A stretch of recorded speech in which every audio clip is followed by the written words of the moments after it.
दोस्तों भगवान शंकर जिन्हें कि हम महेश जी और महादेव जी भी कहते हैं, उन्हीं महादेव जी ने सर्वप्रथम दक्ष राजा की पुत्री दक्षायनी से विवाह किया था। इन दक्षायनी को ही हम माता सती के नाम से जानते हैं। लेकिन दोस्तों एक बार की बात है, जब माता सती के पिता दक्ष ने भगवान शंकर का अपमान कर दिया था और उस अपमान को सुनने के बाद माता सती क्रोधित हो गई और उन्होंने उनके पिता दक्ष के एक यज्ञ में कूदकर अपनी देह लीला को समाप्त कर दिया। माता सती की देह को लेकर भगवान शंकर जगह जगह घूमते रहे, क्योंकि वह बहुत ही समझ सकते हैं दोस्तों आप। इस प्रकार दोस्तों भगवान शंकर बहुत ही पीड़ा में हो गए और उनको समझ में नहीं आ रहा था कि वो क्या करें। इसीलिए वो माता सती के जो देह थी उनको लेकर जगह जगह घूम रहे थे और जहाँ जहाँ उनके आभूषण और उनके अंग गिर रहे थे वहाँ पर शक्तिपीठ का निर्माण होता गया। दोस्तों माता सती की यह कहानी यहाँ समाप्त नहीं होती है, क्योंकि भगवान शंकर और माता सती आपस में इतना प्रेम करते थे कि माता सती को एक और जन्म लेना पड़ा ताकि वह भगवान शंकर को वापस प्राप्त कर सके। जी हाँ दोस्तों, हम बात कर रहे हैं माता पार्वती की, जो कि पूर्व जन्म में माता सती ही थी।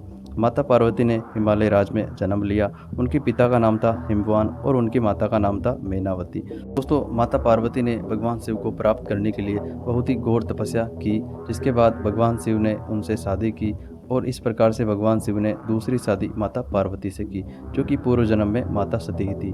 दोस्तों हम माता पार्वती को माँ गौरी, माँ महागौरी, माँ शेरा वाली और माँ पहाड़े वाली के नाम से भी जानते हैं। दोस्तों माता रानी को महागौरी क्यों कहते हैं, इसके पीछे दो कारण हैं। पहला कारण तो यह है कि माता रानी का शरीर पूरा का पूरा श्वेत है, अर्थात गौर है, अर्थात गोरा है दोस्तों। लेकिन कुछ पुराणों में इसके पीछे की जो एक रोचक कहानी है वह इस प्रकार है। जब माता रानी ने कठोर तपस्या की थी शिव जी के लिए, तब उनका शरीर काला पड़ गया था, लेकिन शिव जी ने उनकी इस तपस्या से प्रसन्न होकर उनके शरीर को गंगा जी के पवित्र जल से धोकर बिल्कुल गोरा कर दिया था। इसीलिए माता रानी को महागौरी कहा जाता है।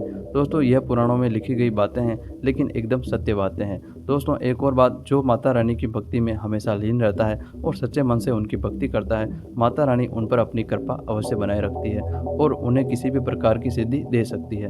दोस्तों जिस प्रकार से विष्णु भगवान अपने भक्तों की रक्षा के लिए कई अवतार ले चुके हैं और कई अवतार लेते रहते हैं, इसी प्रकार से माता रानी भी अपने भक्तों की रक्षा के लिए अवतार लेती रहती है। अगर आपको यह जानकारी अच्छी लगी है तो वीडियो को लाइक कर दें। अब दोस्तों जानते हैं भगवान शिव और माँ काली के बीच में क्या रिश्ता है। लेकिन दोस्तों ध्यान रखिए कि यह वीडियो केवल पार्ट 1 है। माता रानी की इसी प्रकार की जानकारी आपको पार्ट 2 में भी दी जाएगी, इसीलिए आप चैनल को सब्सक्राइब कर लें।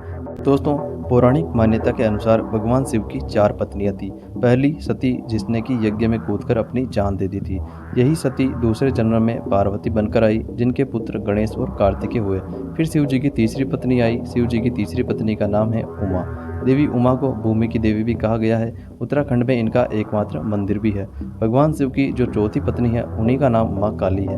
उन्होंने इस पृथ्वी पर भयानक दानवों का संहार किया था। काली माता ने असुर रक्त बीज का वध किया था। दोस्तों माँ काली को 10 महाविद्याओं में सबसे प्रमुख माना जाता है। दोस्तों कई पुराणों में तो यह भी बताया गया है कि जो माँ काली है वह देवी अम्बा की पुत्री है। दोस्तों इसके बाद की जो भी संपूर्ण जानकारी है और साथ ही 10 महाविद्याओं की जानकारी भी हम पार्ट 2 में जानने वाले हैं।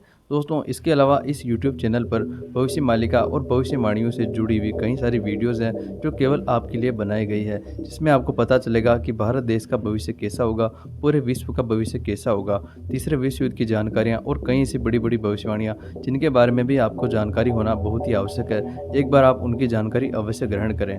दोस्तों पार्ट 2 में हम माता रानियों की इसी प्रकार की जानकारी को आगे जारी रखेंगे। तब तक के लिए आप खुश रहें और माता रानी का ध्यान करते रहें। जय माता की। मिलते हैं दोस्तों नई वीडियो के साथ। जय सिया राम।